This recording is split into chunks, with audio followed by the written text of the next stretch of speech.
Di banyak cerita, villain biasanya digerakkan oleh beberapa tujuan. Kehausan akan supremasi magis, obsesi abnormal untuk menduduki tahta ketuhanan, atau dorongan destruktif untuk menghapus eksistensi dunia. Yap, kata-kata yang tidak biasa kan? Namun, bayangkan jika sebuah ancaman yang jauh lebih nyata dan dekat dengan kita. Sosok yang tidak memerlukan mantra kuno maupun ritual mistis atau apapun itu untuk menghancurkan hidup seseorang.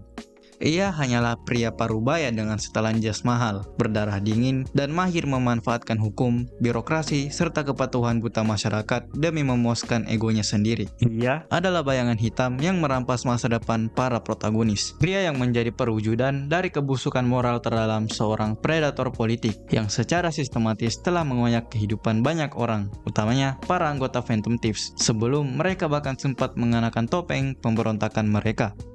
Dan dalam Persona 5, tidak ada karakter selain Masayoshi Shido yang meruntuhkan romantisasi penjahat fiksi tersebut. Ia tidak butuh yang namanya sihir kuno atau ramalan kuno untuk menghancurkan hidup orang lain. Ia hanyalah seorang politikus parubaya berdarah dingin yang menggunakan hukum, birokrasi, dan manipulasi massa untuk membangun tahta tirani di atas penderitaan rakyatnya sendiri. Dia yang akan menghalalkan segala cara untuk naik di tahta tertinggi pemerintahan Jepang. Benih konflik dalam Persona 5 tidak mendadak tumbuh saat aplikasi Metaverse Navigator terpasang di HP milik Ren Amamiya. Semuanya bermula pada malam yang sunyi di sebuah kota kecil. Ren yang sedang berjalan pulang ke rumahnya kemudian mendengar keributan dari kejauhan, lalu menghampiri sumber suara tersebut.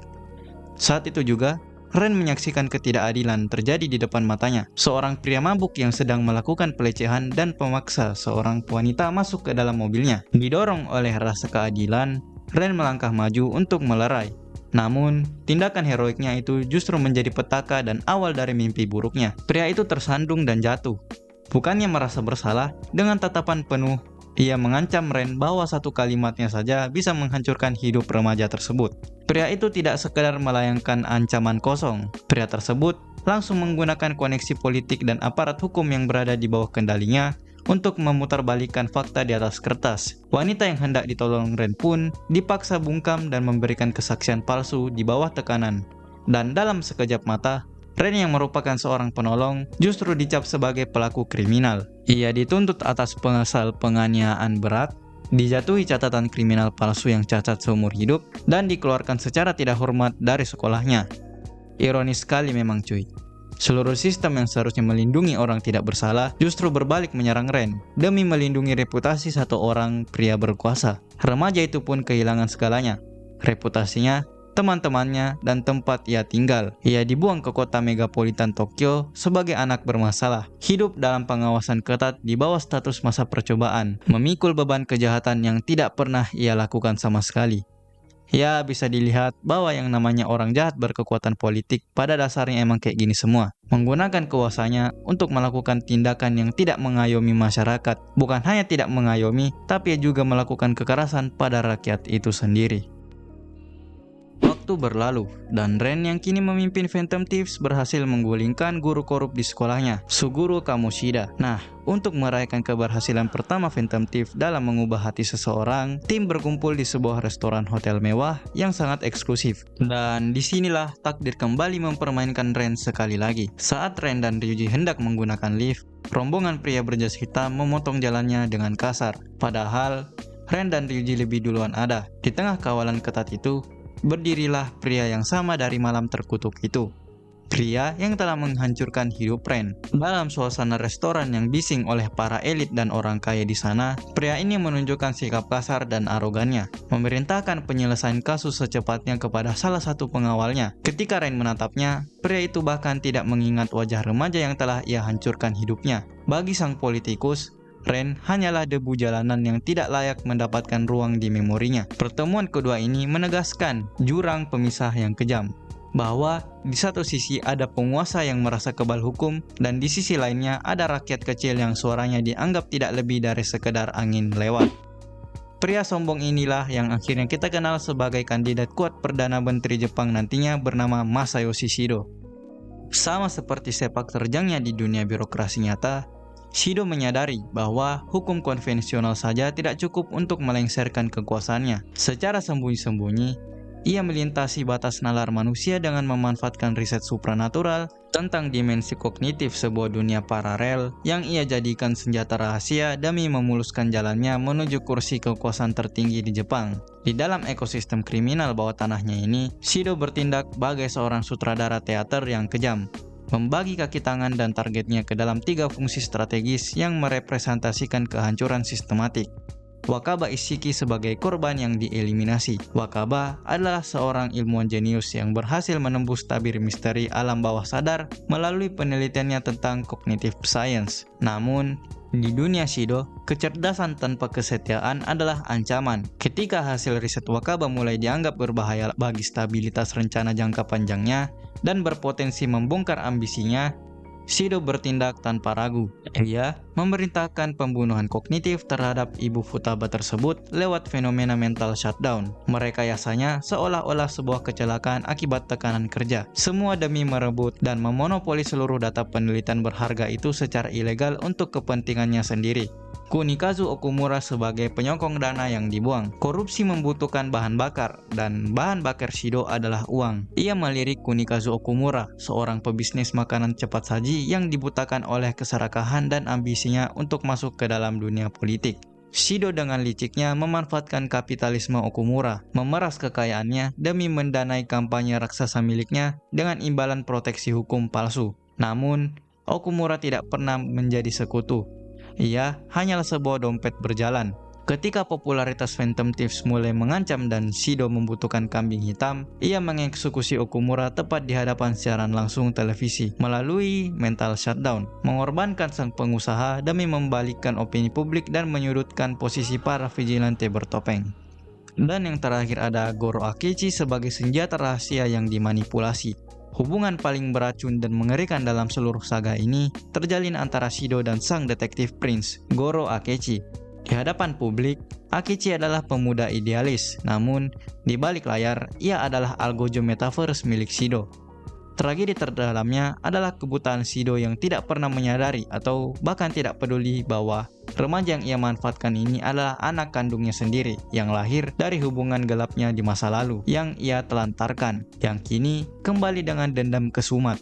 Shido memanfaatkan kerapuhan psikologis dan kemampuan supranatural Akechi untuk melenyapkan belasan rival politik dan orang-orang yang tidak bersalah lainnya. Ia memperlakukan darah dagingnya sendiri tak lebih dari sekadar pion eksekutor sekali pakai, sebuah alat tajam yang siap ia buang ke tempat sampah sejarah. Begitu tahta Perdana Menteri sudah berada di genggamannya. Dari ketiga pion tersebut, Shido menunjukkan wataknya sebagai seorang oportunis amoral dan sosiopat politik sejati yang memandang manusia tidak lebih dari sekadar komoditas politik atau angka di atas kertas. Melalui rantai manipulasi ini, ia menegaskan bahwa dirinya tidak memiliki batasan moral ataupun ikatan emosional karena ia sanggup menghancurkan seorang ibu sekaligus ilmuwan jenius, memeras pengusaha kaya yang naif, hingga memperalat darah dagingnya sendiri tanpa sedikit pun merasa iba. Bagi Shido, setiap orang di sekitarnya memiliki tanggal kadaluarsa. Mereka akan didekati saat menguntungkan, diperas sampai habis potensinya, dan dieliminasi tanpa ragu begitu kegunaan mereka telah usai, atau ketika mereka mulai mengetahui terlalu banyak rahasia milik Shido.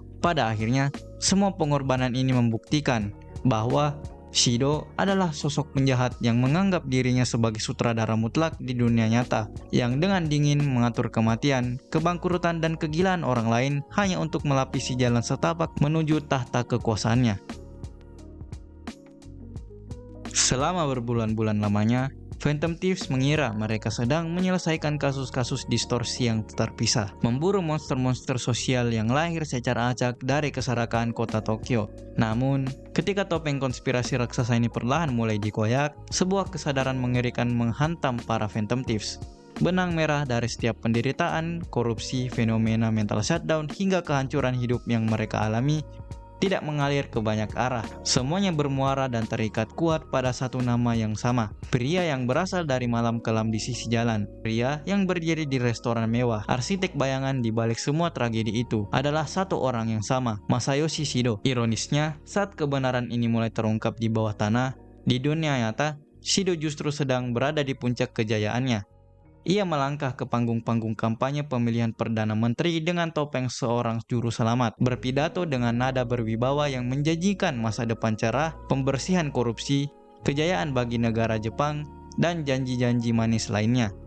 Jutaan masyarakat yang putus asa termakan oleh karisma palsunya, memujanya bagai seorang Mesias baru, tanpa pernah tahu bahwa pria yang mereka soraki adalah seorang sosiopat yang sedang merancang perbudakan massal. Puncak dari kekejaman konspirasi Shido terjadi di dalam dinginnya ruang interogasi polisi. Ia berpikir bahwa ia telah memenangkan permainan. Shido memerintahkan Goro Akechi untuk melenyapkan sang pemimpin Phantom Thieves yang berhasil ditangkap saat menyusup ke Pales Sainijima.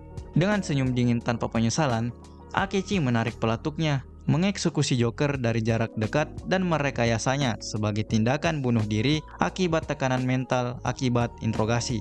Shido merasa lega, yakin bahwa duri terbesar dalam rencana mereka telah dicabut selamanya. Namun, keangkuhan itulah yang membutakannya.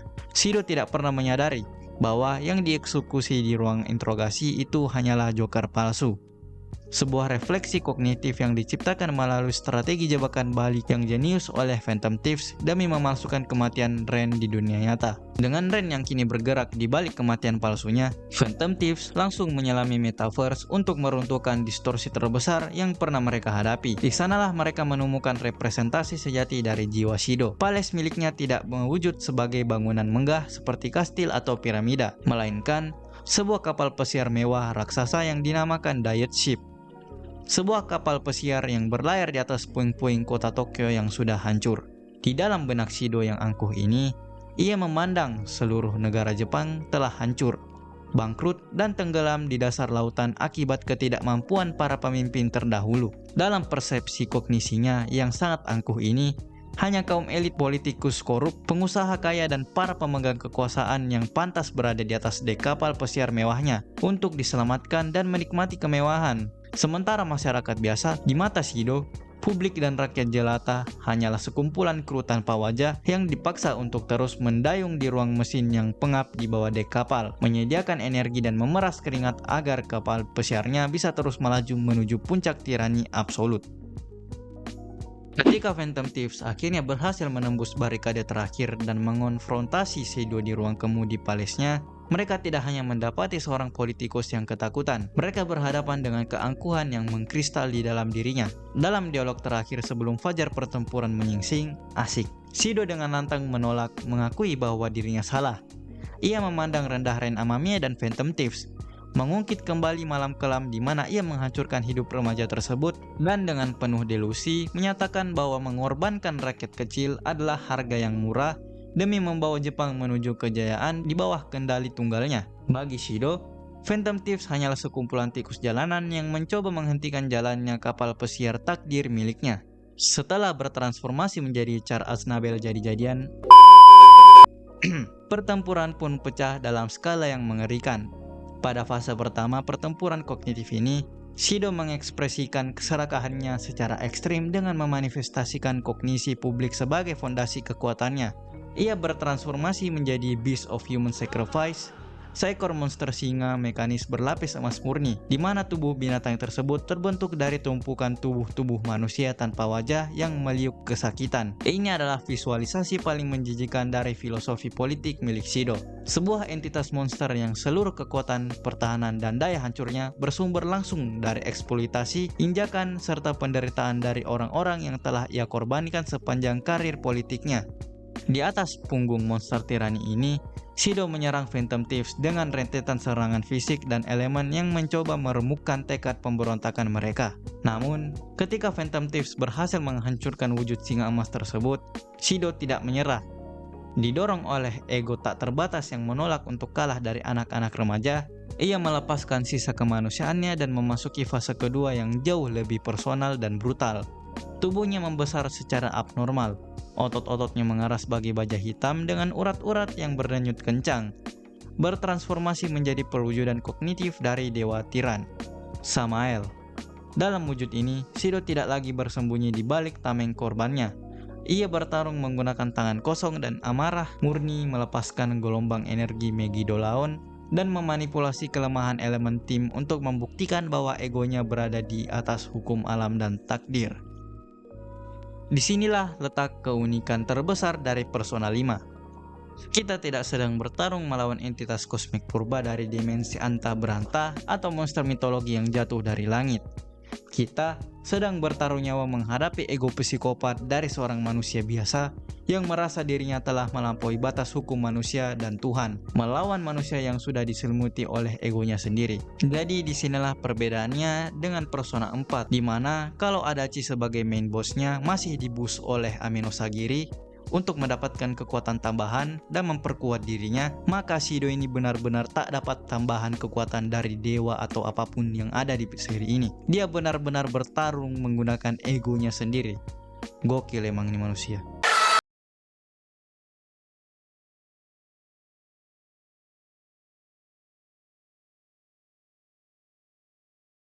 Tragisnya, bahkan setelah treasure miliknya berhasil dicuri dan kemenangan mutlak di Metaverse setelah diraih oleh Phantom Thieves, realitas dunia nyata justru memberikan tamparan yang sangat dingin bagi Phantom Thieves. Ketika Shido di dunia nyata akhirnya menangis, berlutut dan mengakui segala dosa besarnya, mulai dari pembunuhan berantai serta konspirasi tingkat tinggi di depan jutaan pasang mata melalui siaran televisi nasional, sebuah anomali psikologis terjadi. Cengkraman manipulasi Shido terbukti telah merusak mental dan struktur kognitif masyarakat modern terlalu dalam. Publik yang sudah terlanjur apatis, malas berpikir dan terdoktrin oleh kenyamanan palsu justru menolak untuk mempercayai kebenaran tersebut. Mereka menganggap pengakuan Shido hanyalah sebuah konspirasi politik lainnya, atau bahkan memilih untuk mengabaikannya karena mereka terlalu takut untuk menghadapi kenyataan bahwa institusi yang mereka percaya telah busuk. Fenomena menjadikan ini membuktikan bahwa korupsi moral yang ditanamkan oleh Masayoshi Shido tidak mati bersama kekalahannya, melainkan telah mengakar menjadi kabut psikologis yang menyelimuti seluruh negeri.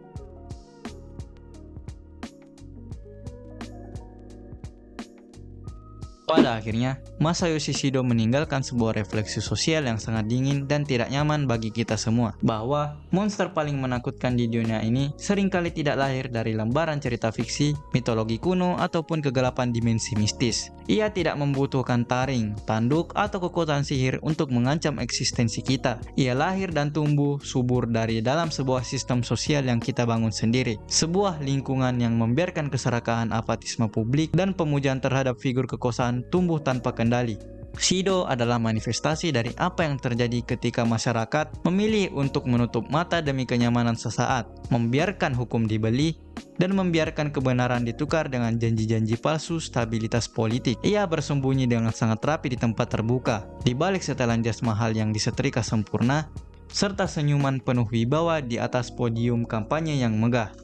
Dengan satu tangan yang terjulur di atas, ia menjanjikan masa depan yang cerah, kejayaan bangsa, dan kemakmuran bagi pengikutnya. Namun, di saat yang sama, tangan lainnya yang tersembunyi di balik bayang-bayang birokrasi telah siap mencengkram, membungkam dan melenyapkan siapa saja yang berani bersuara atau sekedar berdiri menuntut keadilan.